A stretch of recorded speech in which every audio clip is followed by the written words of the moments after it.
¿Lo ves cómo se mueven las cabezas? Sí. Perfecto. Mira, mira, hay uno que quiere entrar. ¿Cómo se mueven las cabezas? Mira, mira, mira por abajo, cómo se mueven. ¿Habéis visto por arriba cómo se van moviendo las cabezas?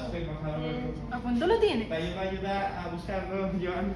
Al azul. Lo he perdido, se ha ido para arriba. Pero no lo encuentro. Me lo tienes que pasar, Güeñi. Lo he dejado donde ¿Dónde está, está? Ahí está la luna. ¿Dónde? Están ahí, pero como se van moviendo, cada vez que van del plano te dejan ver la cabeza, algunos la cola. Mira, todos ahí abajo son todos los puntos brillantes son espermatozoides. ¿Qué hago? Para el vídeo.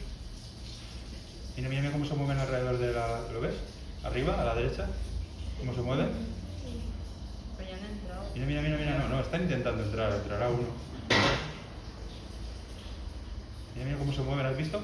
Es que eso se llama refringencia. Es decir, primero ves la cola, luego la cabeza.